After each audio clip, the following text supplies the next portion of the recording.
আজাবান্নার সম্মানিত দর্শক শ্রোতা, আপনারা দেখতে পাচ্ছেন যে আমি যেই জায়গাটাতে হাত দিয়ে দাঁড়িয়ে আছি এটা নিঃসন্দেহে সুবহানাল্লাহি ওয়া বিহামদি আল্লাহ সুবহানাহু ওয়া তাআলার অপূর্ব নিদর্শন।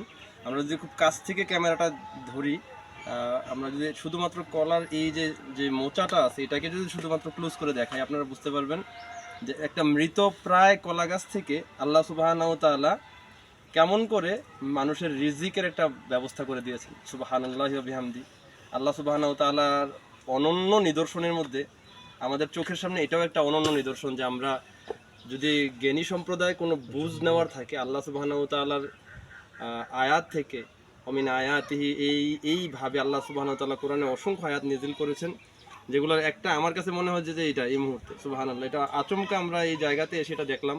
এবং নিঃসন্দেহে আমি যদি একটু করে আপনাদেরকে খুলে দেখাই, ক্যামেরাটা খুব কাছ থেকে যদি আমরা ধরি, দেখবেন যে একেবারে মৃত প্রায় ধরতে পারেন যে একটা মরা গাছ থেকে আল্লাহ সুবহানাহু ওয়া তাআলা একটা জীবিত কলার ছড়ি, কলার মোচা এটা বের করে এনে এখানে সুন্দর করে গুছিয়ে কতগুলো কলা আমাদের জন্য আল্লাহ সুবহানাহু ওয়া তাআলা রিজিক হিসেবে দিয়েছেন। সুবহানাল্লাহি বিহামদি। তো আল্লাহ সুবহানাহু ওয়া তাআলার অসীম যেই ক্ষমতা, আল্লাহ সুবহানাহু ওয়া তাআলা যে কোনো কিছু করতে পারেন, এটা একটা অনন্য নিদর্শন যে মৃত থেকে জীবিত কিছু বের করতে পারেন। মৃত ভূমি থেকে জীবিত গাছকে বের করেছেন। দেখেন শুকনো ঠনঠনে মাটি, এখানে একটা গাছ, কলা গাছ, সেটাও মানে অর্ধেক মৃত, এর নিচের অংশটা বেঁচে আছে এবং যে অংশ থেকে এটা কলার মোচাটা বের হয়েছে এই অংশটাও প্রায় মৃতই, সেখান থেকে এত সুন্দর কলার ছড়ি।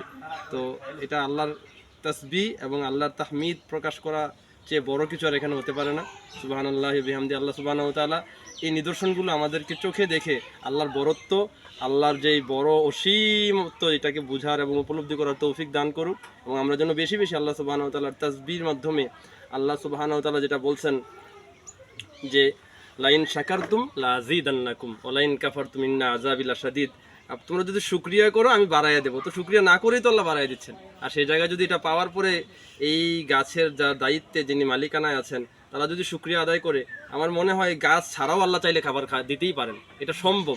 সুতরাং আল্লাহ সুবহানাহু ওয়া তাআলা এইভাবে আমাদের আশপাশের জিনিসগুলোকে আমাদের চর্মচক্ষু নয় অন্তরের চোখ দিয়ে উপলব্ধি করে আল্লাহর বরত্ব, আল্লাহর বিশালত্ব যেন আমরা বুঝতে পারি। আল্লাহ তৌফিক দান করুক, আমিন। আসসালামু আলাইকুম ওয়া রাহমাতুল্লাহি ওয়া বারাকাতুহু।